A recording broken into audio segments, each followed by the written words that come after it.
हल्के असम्बली जनगांव के भारत राष्ट्र समिति के नौजवान अक़ीदती कायदीन मोहम्मद इमरान अहमद बबलू, मोहम्मद याकूब पाशा, सदर हम साद फाउंडेशन जनगांव ने जनगांव हल्के में शामिल चिरियाल टाउन में मुकामी अवाम, ताजरीन और दूसरे शोबे हयात से वाबस्ता अफराद से मुलाकात करते हुए जारिया पार्लिमानी इंतखाबात में भारत राष्ट्र समिति के उम्मीदवार बराए लोकसभा हल्के भोन के क्यामा मल्लेश के इंतखाबी निशान कार का सीरियल नंबर 2 का बटन दबाकर भारी अक्सरियत से कामयाब बनाने की अपील की है।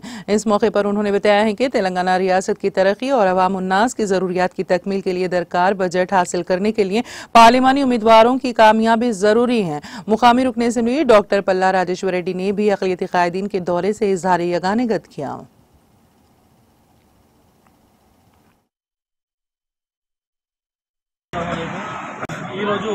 మన పార్లమెంట్ నియోజకవర్గం భువనగిరిలో చేరాల పట్టణం చేరాల మున్సిపాలిటీలో గడప గడపన మైనార్టీ వర్గానికి ప్రచారం చేయడం జరిగింది। అందరికీ మైనార్టీ వర్గానికి కేసీఆర్ ఎంత చేసిన అనే సందేశాన్ని ఇవ్వడం జరిగింది।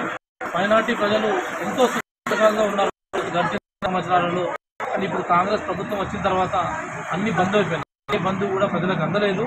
చూసుకుంటూ పోతే రైతు బంధు, భరోసా కానీ, షాదీ ముబారక్, కళ్యాణ లక్ష్మి అటువంటి ఎన్నో ప్రామిస్ మోసపూరిత మాటలు మాట్లాడుతూ ఫేక్ ప్రచారం చేస్తున్నారు।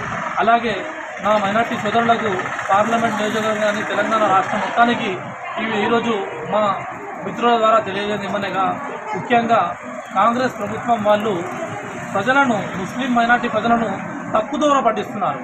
ఏంటంటే బీఆర్ఎస్కు ఓటేస్తే బీజేపీకి ఓటేసినట్టు అని చెప్పి మైనార్టీలకు కానీ, క్రిస్టియన్స్లకు కానీ, మైనార్టీ ప్రజలకు మైండ్లో డైవర్ట్ చేస్తున్నారు।